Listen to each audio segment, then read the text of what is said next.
This video falls under fair use. Fair use allows commentary, criticism, and reactions. What's up, back with another one. Today I'm showing you a clip of Stephen A. going off on Keith Olbermann. Check this clip out. That's their position. Now let me say this. I watched it 5 times. In this part, where the president talks about how violently, willfully, and viciously ran over an ICE officer who seems to have shot her in self-defense based on the attached clip, it's hard to believe he's alive. Respectfully, the president's line is off. That's not true. That's not true. Okay? The officer moved out the way and shot her. How's he in the hospital? For what? What am I missing? Somebody help me out. That's not what I saw the 5, now 6 times I'm watching this video. President, that's a lie. The other stuff he said, however, we got to man and woman up and ask ourselves, does the president and the GOP have a point when they talk about the verbiage, the rhetoric that's being spewed on the opposite side of the aisle when it comes to ICE agents and how they're being talked about? And is there any truth to the notion that serves to exacerbate a situation and incite people to go out there in respective sanctuary cities throughout this country, whether it's LA, it's New York, it's Chicago, it's Minneapolis, etc., Portland, Oregon, whatever? Does it incite people to go out there and engage in lawlessness against ICE agents? Let me just jump in real quick. Keith posted on his social platform saying ESPN should fire Stephen A. and called him a cartoon character. Stephen A. isn't taking that lightly. He's pointing out the exaggeration and defending his track record, reminding everyone that his work speaks for itself and that personal attacks don't change the bigger picture. And I want to say this about Keith Olbermann. I'm sick of your pathetic ass. I really, really am. You're a 66-year-old barely with any friends. Who the hell knows what's going on in your life?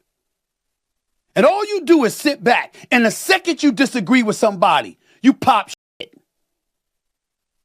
You, of all people, you, Keith Olbermann, literally trying to get me fired?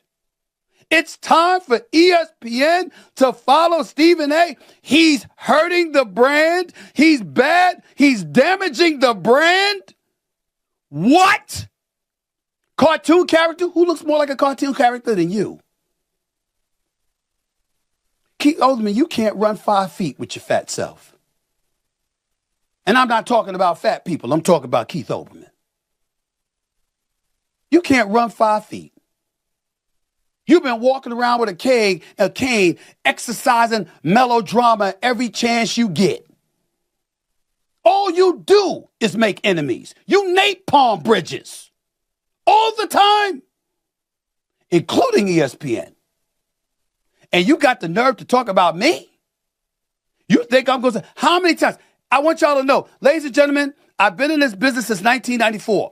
I have never uttered a negative syllable about Keith Olbermann. Ever.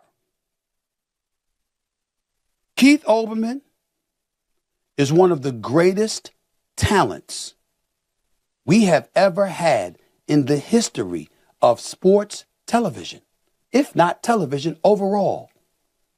An unbelievably, exceptionally gifted writer and commentator who is nothing short of exceptional at what he does. So why does he have to resort to being seen on YouTube and barely anywhere else? Because nobody wants him.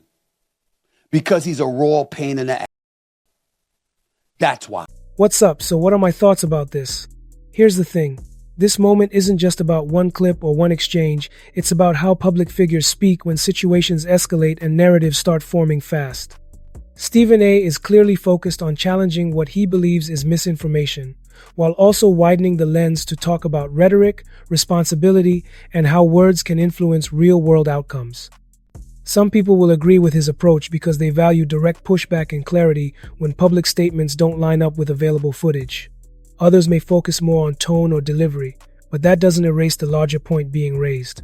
When conversations involve institutions, politics, and media, reactions are always going to be layered, and that's why moments like this spark so much discussion.